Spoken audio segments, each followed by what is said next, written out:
Bem-vindos ao programa Um Fato, Duas Visões, organizado e apresentado pela Márcia Batista, da Faculdade de Ciências Humanas e da Saúde, e por mim, Neide Noff, da Faculdade de Educação. O nosso convidado de hoje é o Ronaldo Awad, né, que vai falar sobre jogos para as aulas de artes. Ele trabalha na Universidade Federal de Alfenas e é nosso convidado permanente na Faculdade de Educação. Professor, então, a questão é: aula de artes através de jogos, que situação é essa? Conta um pouco para nós. Os jogos eu comecei a elaborar por causa de uma série de clichês em termos propositivos em aula de arte. Era sempre algo assim, pedagogizado demais e onde as questões da arte, a complexidade da arte não estavam envolvidas. Com base no Merce Cunningham, que foi um grande coreógrafo norte-americano, bailarino, e no John Cage, músico e compositor norte-americano, que trabalha com as operações do acaso, do aleatório.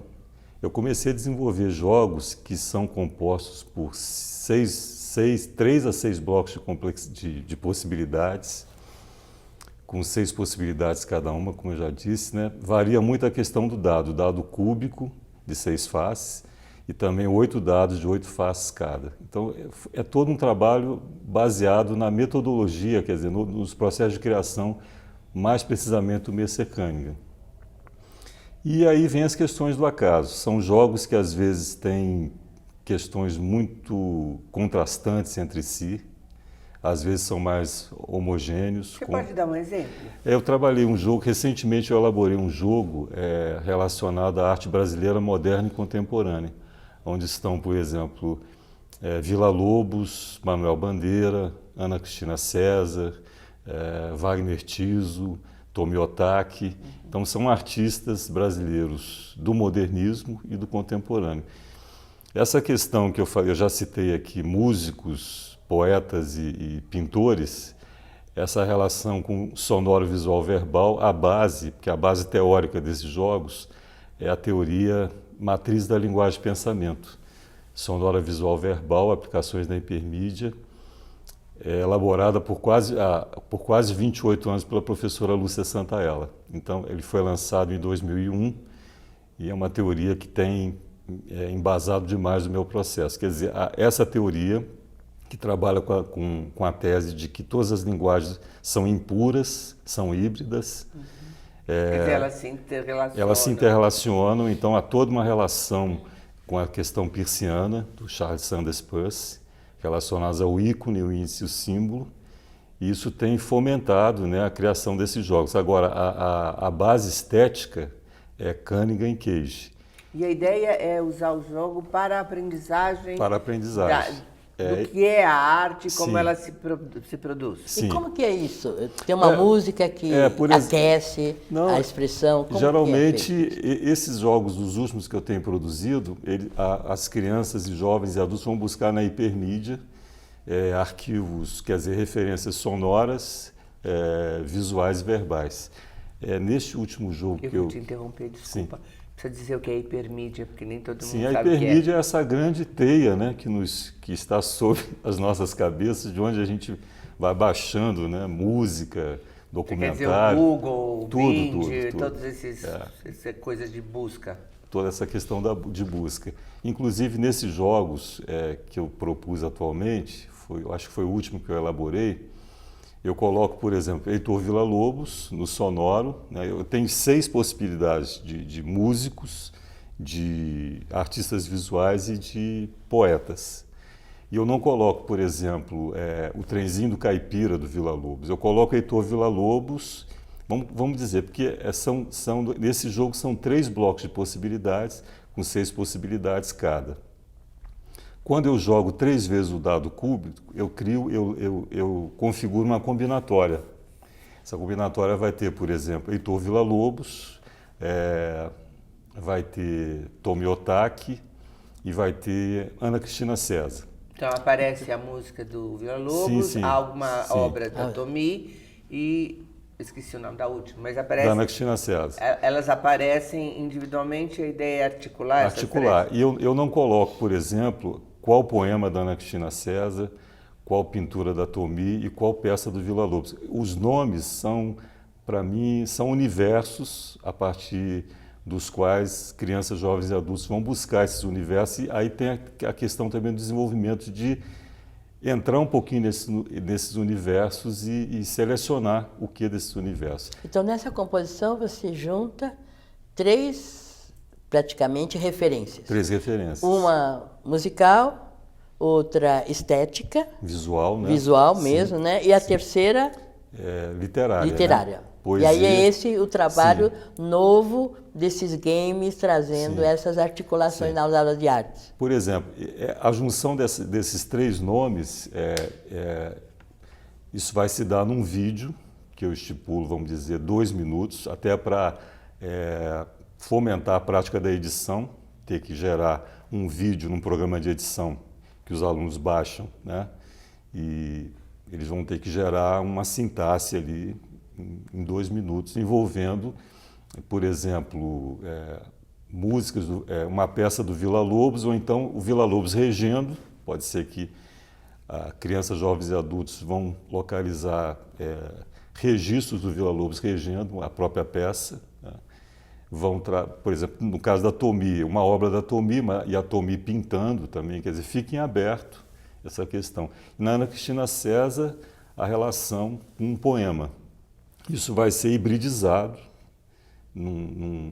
vai resultar num vídeo de 2 minutos. Que o aluno faz. Que ele vai fazer. Esse aluno de que nível é? Acredito, quer dizer, eu tenho trabalhado com crianças do Fundamental 1, dos anos iniciais do ensino fundamental. Com 6, 7 anos? 7, 8 anos. Já é capaz de fazer Sim. isso? Tenho trabalhado com alunos do Fundamental 2, que é do 6º ao 9º, e o ensino médio. E qual o impacto para as crianças desse trabalho? O impacto é que elas ficam... A primeira coisa é a questão do acaso. Mas o que eu vou fazer com esse compositor que eu nunca ouvi, com essa pintora que eu também não conheço e com essa poeta que eu também nunca li? E, estando no jogo, não tem como ficar fora. A criança ela decide por participar do jogo. A partir daí, a cada lançamento de 3 vezes do dado cúbico, ela define uma combinatória, que é um problema. É uma questão também que eu levo para o ensino de arte, a questão da problematização. Como é que você vai criar uma sintaxe, que aí tem a competência também sintática. O que é uma sintaxe? A sintaxe, no caso visual, né, que seria a organização nesse fluxo temporal do vídeo, dessas ideias que vão dessa ideia que é articular o sonoro, o visual e o verbal. Então, a sintaxe é uma frase, que articula 3 possibilidades, de artes diversas. Sim. Que se interrelacionam. Se interrelaciona. Essa relação eu também, ela está embasada na teoria da Lúcia Santaella, da professora Santaella, que é a relação do eixo da sintaxe para o sonoro, o eixo da forma para o visual e do discurso para o verbal. Né? Então, quer dizer, quando eu falo de sintaxe, forma e discurso, eu falo dentro de uma conceituação expandida. Muita gente quer levar para a linguística, né? Mas a relação da sintaxe, que é, vamos dizer, o eixo da sonoridade, que é o som que vai se desenvolvendo no tempo, né? A questão da forma, quer dizer, aí a criança, eu defino assim, o resultado do trabalho. Se trabalha uma organização de som, imagem e verbo, né? Essa organização dela vai resultar uma forma de onde vai saltar uma discursividade. Né? Essa é uma situação também inovadora.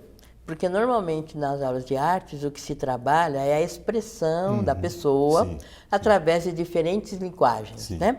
E diferentes materiais. E diferentes materiais, né? Isso que é o que a gente vê de comum nas aulas de artes e que fica.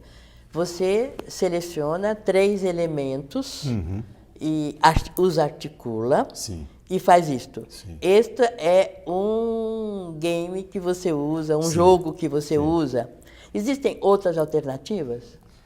Olha, existem outras alternativas.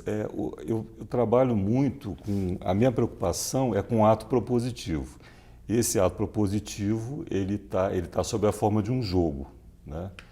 Mas há sempre uma forma de provocar, de criar reações em crianças, jovens e adultos para uma devolutiva em termos da linguagem sonora, visual, verbal ou a hibridização. Eu não conheço a poetisa que você se referiu, mas você está falando de, vamos dizer, artistas complexos. Sim, sim. E que não necessariamente todas as crianças conhecem. Sim. Então, o que você acha que isso provoca na criança, né? Porque a gente, em geral, pensa em obra de arte, vamos aprender obra de arte, vamos ver Matisse, vamos Renoir, sim, sim. Né? E você está falando de coisas contemporâneas, complexas e nem sempre muito usuais no conhecimento mais popular. Então, o que te leva a organizar essas coisas? São artistas que, vamos dizer, num campo mais comum do ensino de arte, nunca são pautados. Então, a minha preocupação é trazer esses artistas e sem subestimar, né, a faixa etária e que tipo de reação isso provocaria, né? Então, eu tenho essa questão. Por exemplo, uma aluna me falou, eu nunca tinha ouvido Villa-Lobos, às vezes o jogo também trabalha com Cláudio Santoro. Quantos anos ela tinha? É a faixa de 12 anos. Né? E também no ensino superior, em que eu leciono Artes 1 e 2 para pedagogia na Universidade Federal de Alfenas, o repertório também dessas alunas e alunos não inclui esse tipo de, vamos dizer, essas poéticas, né, relacionadas ao sonoro, visual e verbal. Então, eu coloco propositalmente para que esses autores, esses artistas entrem em pauta, né? Mas respondendo a Neide, essa relação do ato propositivo. Por exemplo, Mira Schendel, que é uma artista cuja obra não é fácil de se reproduzir na imprensa, são obras que trabalham com a invisibilidade, quase com o vazio. Eu falei, como é que eu aproximo crianças, jovens e adultos da Mira Schendel? Então, não é um jogo especificamente com essa relação dos blocos de possibilidades, mas, por exemplo, eu proponho suportes como papel de seda, suportes bem finos, com uma gramatura muito leve, e pincel e água. A partir do momento que a criança ou o jovem inscreve um círculo com pincel e água sobre um papel de gramatura muito leve, esse papel deixa de ser suporte, deixa de ser algo para suportar a materialidade e reage à água. Então, essa dicotomia inscrição e suporte desaparece. E isso é uma chave, é uma das janelas para se entrar em Mira Schendel. Então, eu vou ficar dizendo sobre Mira Schendel, sobre invisibilidade, sobre vazio. Como é que eu posso, numa prática de ateliê, aproximar o sujeito da experiência da Mira, que é realmente se desenhar com água, cuja inscrição não vai ser um círculo pigmentado, mas um círculo que é resultante da reação da água com o suporte. Eu fico curiosa de saber o seguinte, os estudantes, eu acho muito interessante aprenderem na modernidade. Eu acho que isso aí é essencial, que nós estamos nessa modernidade, falemos sobre ela e possamos vivê-la, do que viver só do passado. Mas ainda, em alguns momentos, eles acham que conhecer os artistas do passado é muito importante. Né? Todo mundo vai a Paris e precisa ver a Mona Lisa, que foi uma expressão. Como você vê isso? Essa relação do passado, do presente, a valorização, há alguma relação para você ou como é isso? Eu penso que hoje, eu sempre falo para os alunos que o contemporâneo, ele é um feixe de metonímias visuais, de fragmentos, né? Você vai ver um filme, alguém diz, tem uma luz impressionista ali, né? Tem uma gestualidade barroca, quer dizer, sem ser propriamente um filme barroco, mas pontuado por isso. Por isso esse resgate ao passado, para a identificação dessas poéticas, do que elas significaram, né, simbolicamente, né, o contexto em que elas foram produzidas, para quando uma leitura ocorrer de uma obra contemporânea que metonimicamente vai falar do barroco, que essa poética seja identificada. Então, por isso que eu falo, esse retorno ao passado é justamente porque no contemporâneo há uma chuva de metonímias, né? E as poéticas são regidas por leis próprias, diferente do modernismo, em que você estava vinculado àqueles movimentos estéticos, aos ismos, né? Hoje... É que a gente, às vezes, não conhece exemplos desta linguagem, né? Sim. Que você está contando para nós. Mas outro ponto também interessante desse seu trabalho é que desde a infância, nos documentos oficiais, as diretrizes sobre a educação, eles falam na aula de artes de uma característica a ser desenvolvida que eles chamam apreciação. Lembra disso? Sim, Eles apreciação. falam em manifestação e falam em apreciação. O que é apreciar? Parece que você valoriza esta característica da aula de artes que os professores às vezes trabalham menos nos anos iniciais. Sim. Né? Eu acho que com a criança, por exemplo, eu sou artista visual, fiz uma exposição recentemente chamada Minas Líbano, que eu fundi os dois imaginários, né? O meu pai é mineiro, a minha mãe é libanesa. Isso começou a me cutucar, a querer virar uma obra, né? Eu trabalhei com obras fixas, pinturas, desenhos e com vídeos. Eu recebi crianças de 5 anos e não disse absolutamente nada. Falei, vamos fazer um passeio pela exposição. Os vídeos são extremamente mórbidos, são álbuns de família, o tratamento visual não é agradável. E uma criança me perguntou assim, professor, aquele menino ali é morrido? Né? Quer dizer, ele identificou alguma coisa desse imaginário que, de repente, ele já tem isso em construção. Né? Então, eu fiquei muito assustado porque as perguntas nasceram em função de reações a que o vídeo era realmente, né? O tratamento de imagem, a sonoridade, a fusão de imagens, de sobreposições. Então, eu acho que uma criança, quando vê uma obra, está em contato com a obra de arte, inclusive eu estimulo muito aos alunos, quando eu vou falar de apreciação, de leitura de imagem, eu falo, vocês não se esqueçam não entrem imediatamente perguntando. Deixa acontecer, faz uma proposição mais fenomenológica, deixa essa Você imagem... fala assim para as crianças? Hein? Não, para minhas alunas de formação, né? Quando eu estou formando as alunas para trabalhar com crianças. Então, por exemplo... Explica um pouco o que é isso. A questão fenomenológica é a criança vai conviver com a imagem sem a mediação do professor. Então, ela vai ficar 15 dias ali convivendo e a gente não sabe medir o quanto aquela imagem que ela está fazendo reagir, né, na criança.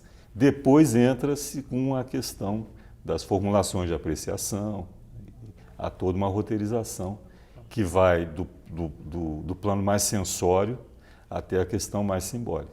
Você falou que enquanto professor de artes, né, que você tem com as crianças pequenas, você fez uma exposição. Sim. Você acha que deve ser um professor de artes ser um artista?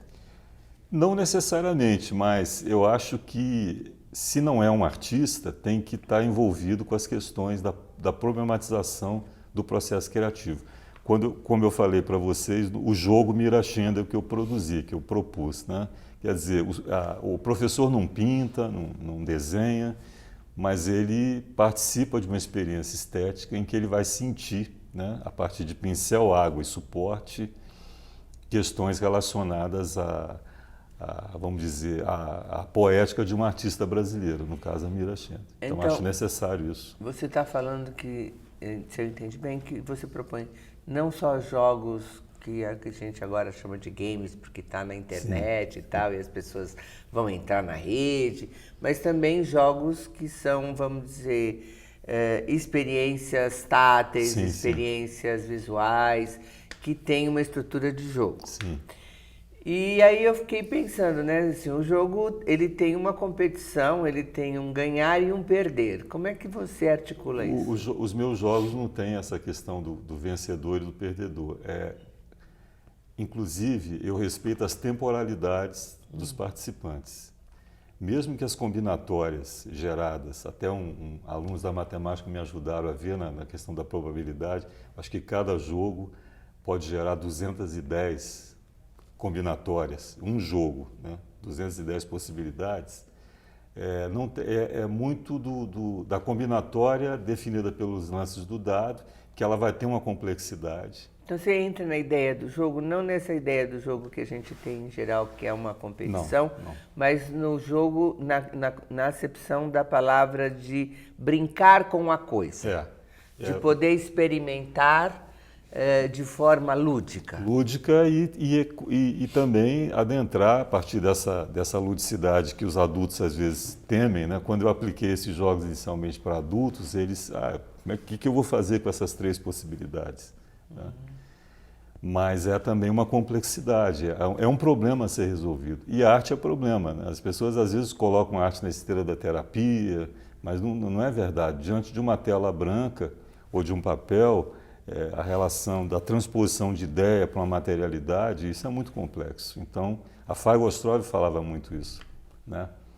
Que a arte pressupõe complexidade, cognição, vai por aí. Né? Então, a terapia também.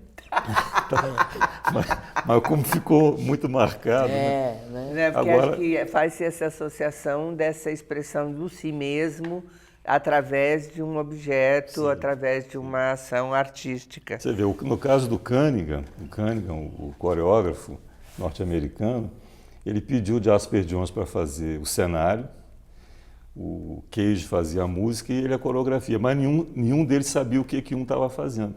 Gerava uma tensão criativa e depois tinha que haver uma negociação, porque a tese do Cunningham é que a música não governa a dança, ela é independente da dança. O corpo não precisa ser movido pelo impulso da música. Então, no Cunningham, quando você vê um espetáculo dele, tem muita coisa no YouTube, o que é movimento corporal, a música que está sendo executada e o cenário coexistem, mas eles não têm um propósito de uma hierarquia, entendeu? De linguagem. Isso criou um rebuliço danado na questão do código da dança, por exemplo.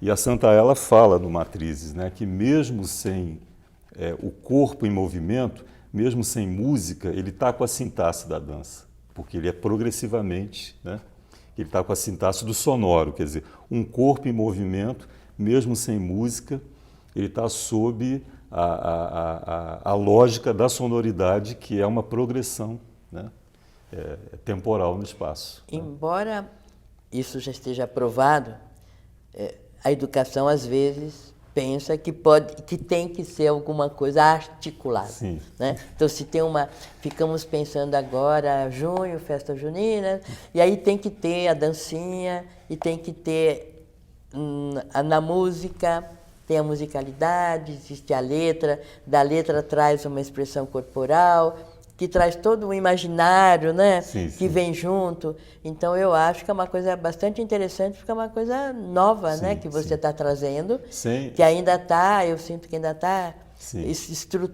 estruturando essa grande, eu acho que vai ser uma revolução na área de arte. Sim. Trazer a contemporaneidade para este momento de transformação das escolas.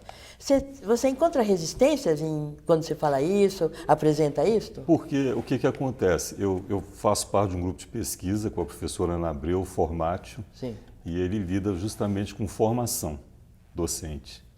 E no meu caso, na minha linha de pesquisa, eu trabalho com a inserção dessa complexidade própria da arte, justamente para realmente tirar esses vícios, né, de uma interdisciplinaridade muito previsível, né, que também não coloca o simbólico da cultura brasileira em relevo como deveria ser colocado. Se utiliza muito disso, né, e empobrece. E também tem a questão da hibridização, né, da mestiçagem brasileira, de que eu tenho atualmente um encontro entre diferentes culturas, como eu vi o espetáculo do Grupo Corpo Gira, do Metá Metá aqui de São Paulo, que tem uma outra pegada, né, vamos dizer assim, em relação à apresentação dos códigos sonoros da Umbanda do Candomblé, por exemplo. Então, isso é contemporâneo. E às vezes fica muito estagnado numa fonte, né, assim, já que você sabe que... e não se pensa como é que isso está ocorrendo hoje, né, na cultura brasileira. É que eu fiquei aqui pensando, né? Eu tenho uma netinha até 7 meses e a outra vovó dela é professora primária, então ela já vai começando a ensinar uma musiquinha e cada musiquinha tem o seu gestinho. É isso que né? eu falei. E a gente fica lá encantada, né? Ela faz assim com a mão, se descobre virando a mão e tal. E eu pensei um pouco nisso, né? Como é que isso é educado, né? E ao mesmo tempo do desconforto que me causa quando eu não consigo, num determinado espetáculo, unir o movimento do bailarino à música que está acontecendo. Né? Então eu fiquei pensando como é que é isso para você? Essa suposta desconexão, né, entre movimento e música. Eu acredito assim, que... é um desconforto necessário, ele é proposital? É proposital e você acaba percebendo o caráter da coexistência de duas linguagens, né? Isso é importante, é interessante. Nós estamos chegando ao final do nosso programa. Tem alguma recomendação que você queira finalizar essa conversa nossa? O que você acha de relevante para esse momento atual, a educação ficar atenta? Eu acho que no caso do ensino da arte, conviver com a arte, se não se pode ir a um espetáculo de música, a um concerto, a hipermídia está povoada disso. Então você às vezes tem transmissões ao vivo, né, de grandes concertos, e ficar atento a todas essas linguagens, né, sem preconceito de que isso tem que ser trazido para um campo já legitimado pela crítica, mas ficar atento a todas as linguagens. E se tem na internet algum acesso aos jogos que você propõe? Não, porque são jogos, os diagramas são físicos ainda, né? A busca é na hipermídia. Eu vou publicar agora, eu estou quase finalizando um trabalho que eu quero publicar, chama Jogos com a Visualidade e Outras Proposições, em que há todo o encaminhamento de como esses jogos acontecem. Eu vou agora a Manaus na semana que vem para um encontro semiótico, onde eu vou apresentar os jogos com sonoro, visual e verbal. Vamos ficar Bom, esperando, com essas, vamos aguardar e com essas visões da grande modificação que é a área, porque a cultura nós precisamos ter acesso, e a sua provocação é assim, vamos a espetáculos musicais, artísticos, teatros, etc. Essa provocação fica presente. Agradecemos a sua presença e até o próximo encontro.